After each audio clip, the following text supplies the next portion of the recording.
Kırgız Respublikasının şaylangan prezidenti Japarov Sadır Nurkojoyevich ant beredi.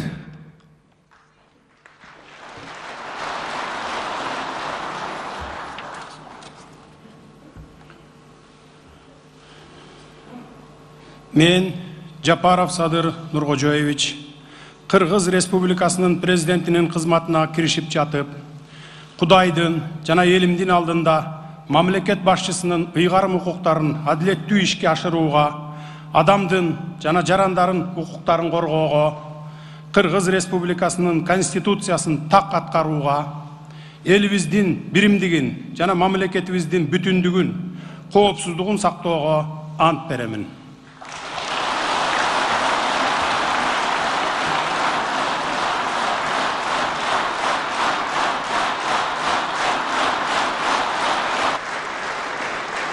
Kırgız Respublikasının mamleketlik tuğusu,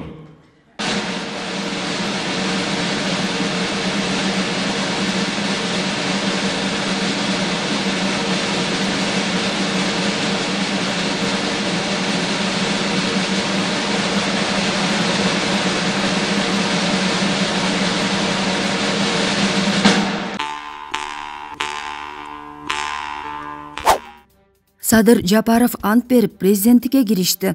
Жаңы шайланган президент Садыр Жапаров ант берди. Инаугурацияда өлкө башчыга Кыргыз Республикасынын президенти болуп шайланганы тууралуу ырастама Кыргыз Республикасынын штандарты жана төш белге тапшырылды. Ант берген соң Кыргыз Республикасынын гимни жаңырып, келген коноктор ордунан туруп, аны президент болушу менен кол чаап куттукташты. Белгилей кетсек, президенттин ант берүү аземи Токтогул Сатылганов атындагы Кыргыз улуттук филармониясында өтүүдө. Иш-чарага мурдагы президент Сооронбай Жээнбеков, жогорку кеңештин депутаттары, экс-премьер-министрлер, маданият өкүлдөрү келгенин түз эфирден көрүүгө болот. Улуттук коопсуздук боюнча мамлекеттик комитетинин төрагасы Камчыбек Ташиев социалдык тармактагы баракчасы аркылуу билдирүү калтырды. Урматтуу кыргыз элим, туптуура 4 ай 14 күн алдын борбордук аянтта таңга маал Садырды президент кылабыз деп жарыялаган экенмин. Мен сөзүмө убадама турдум. Рахмат, элиме рахмат силерге деп жазган ал. Урматтуу угандар, мына бардыгыңыздар Садыр Жапаровдун боштондугу үчүн күрөштүңүздөр. Ыраазычылык. Урматтуу угандар, бүгүн Садырдын айтканына макул болсоңуздар, 2 айдан кийин Садыр Жапаровду президент кылабыз.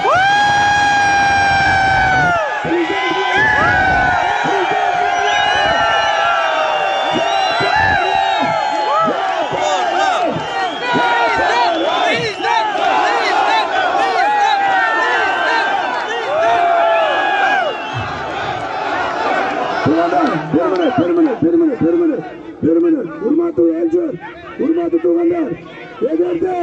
Egerde bardığınızlar mıyzamdan çıkıp gelmese bugün keçinde uca Sadır Kuda kalasa mamleketimizden prezidentinin milletin atkarıcı.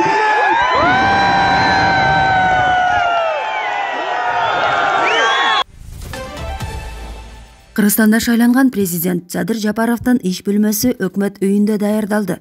Маданият, маалымат жана туризм министринин ордун басары Кайрат Иманалиев билдиргендей, бүгүн 28 январда инаугурациядан кийин президенттин милдетин аткарып жаткан спикер Талант Мамытов Жапаровду иш бөлмөсү менен тааныштырат. Филармониядагы салтанат бүткөндөн кийин шайланган президент өкмөт үйүндөгү өзүнүн иш бөлмөсү менен таанышат. Алда түз эфирде көрсөтүлөт деп айтылат. Президенттик аппараттын өкүлдөрү да шайланган президенттин иш бөлмөсү өкмөт үйүндө боло турганын ырасташты. Мурдагы президенттер учурда жогорку кеңеш жайгашкан имаратта иштеп келген. Улуттук коопсуздук боюнча мамлекеттик комитеттин Ош шаарындагы бөлүмү иликтөөчү журналист Ыдырыс Исаковду күбө катары суракка чакырды. Бул тууралуу журналист өзү кече 27 январда билдирди. Исаковдун айтымында аны мекеме экономикалык кылмыштуулукка каршы күрөш боюнча мамлекеттик кызматтын Ош облустук башкармалыгынын мурдагы жетекчиси Айбек Токоевдин иши боюнча күбө катары чакырган. Өзүн УКМКдан издеп тааныштырып, 2-3 күндөн бери чалып жатышат. Айылда элим бүгүн да байланышты. Айылдан азыр келдим, эми барам деп жазган ал. Булак Назарневский. Вице-премьердин милдетин аткаруучу Максат Мамытканов экономикалык кылмыштарга каршы күрөшүү кызматынын иши менен таанышты. Ал экономикалык кылмыштуулук жаатындагы мыйзам бузууларды ачыктоо жана жол бербөө боюнча жаңыча кадамдарды жасоо зарыл экендигин белгиледи. Коомчулукта Финполиция коррупциялашкандыгы, ал эми кызматкерлери кызматтык абалын кыянаттык менен колдоноору айтылып келет. Бирок мындай пикирди өзгөртүүгө учур келип жетти. Биз өлкө тарыхындагы ачык айкын шайлоону өткөрүү менен саясий кереметке жетиштик. Эми экономикалык кереметке жетишүү мезгили келди. Аны ишке ашыруу ар бирибизден көз каранды. Күч аракетибизди 100%га жумшап, жаңы деңгээлге чыгышыбыз керек. Сиздердин жардамыңыздар менен коррупционерлер жеке өрүндө персонага айланууга тийиш. Коррупциялык көрүнүштөргө терс караган коомдо гана өнүгүп өсүү болот, деди Мамытканов. Ошондой эле ал 10 күндүк мөөнөттө мамлекеттин экономикалык коопсуздугун, коомдун ишкер субъектилеринин жана жарандардын мыйзамдык укуктарын жана кызыкчылыктарын камсыздоо боюнча ишти жакшыртуу сунушун берүүнү тапшырган. Булак Спутник. Жол кырсыгына кабылган ырчы Анжелика Кайратованын улуу кызы Айыманын да моюн омурткалары сынганы аныкталды. Бул тууралуу ырчы өзү Instagram баракчасына жазды. Ал кыргызстандыктардан кызынын батыраак айыгып кетишин тилеп, дуба кылып коюуну сурап кайрылган. Айламды таппай турган кезим, кызым белимдей берип, моюндун омуртка себөктөрү сынганын эми көрүп жатабыз. Бир капталы кыймылдабай жатат. Элим дуба кылалы. Аллахтан жардам, сиздерден жардам сурайм. Ушундай колдоо керекте, жалгыз сыратпаңыздар суранам, деп кайрылды ырчы. Эске салсак, Анжелика Кайратова 23 январдын таңында Ысык Көл облусунда жол кырсыгына кабылган. Автоунаасында өзү менен кошо 3 кызы болгон. Дарыгерлер 5 жаштагы кызынын 2 бутунун тең кашка жиликтери сынып, ырчынын өзүнүн омурткалары жабыркаганын айткан. Экөөнө тең операция жасалган. Ал эми 2 кызынын абалы туруктуу экени кабарланган болчу. Булак Спутник. Кочкордо жаш келинди өлтүрүүгө айыпталган адам кармалды. Бул тууралуу Ички иштер министрлигинен билдиришти. Маалыматка ылайык, 23 январь күнү саат 18 чамасында Нарын облусунун Кочкор районуна караштуу Тынай Булак кыштоосунда мыкаачылык менен өлтүрүлгөн аялдын жансыз денеси табылган. Маркумдун аты жөнүн тактаганда ал Чүй облусунун Соклук районунун 23 жаштагы тургуну экендиги белгилүү болгон. Бул окуя боюнча адам өлтүрүү беренеси менен иш козголуп, иликтөө иштери башталган. Издөө иштеринин жүрүшүндө аталган кылмышка шектүү катары Баткен облусунун 26 жаштагы тургуну Ош облусунан кармалган. Учурда шектүү убактылуу кармоочу жайга киргизилип, сотко чейинки териштирүү иштери жүрүп жатат. Булак репортер.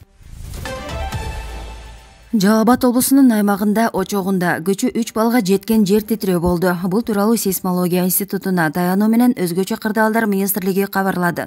Жер титирөө кечээ 27 январь күнү катталган. Ал Таш көмүр шаарында 2,5 балл, Аксы районунун Жылкөл Кум айылдарында 2 балга чейин сезилген. Алдын ала алынган маалымат боюнча жер титирөөдөн жабыркагандар жана кыйроолор катталган жок. Кыргызстанда ашыкча салмагы бар аялдарга караганда эркектер көптүк кылат. Бул тууралуу Улуттук статистика комитетинен билдиришти. Ведомство жашы 30дан жогорку адамдардын арасында семирип кетүү көйгөйү бар экенин айтат. Эркектер арасында 40%-нын ашык салмагы бар. Бул көрсөткүч аялдар арасында 32,5%ды түзөт. Өзгөчө бул 30 жаштан жогорку эркектердин көйгөйү болуп эсептелет деп айтылат билдирүүдө. Азыркы учурда диетологдор туура арыктоонун жолдорун байма-бай сунуштап келишет. Мисалы, россиялык адистер диетасы салмак таштоонун 12 эрежесин айтышкан. Булак Спутник.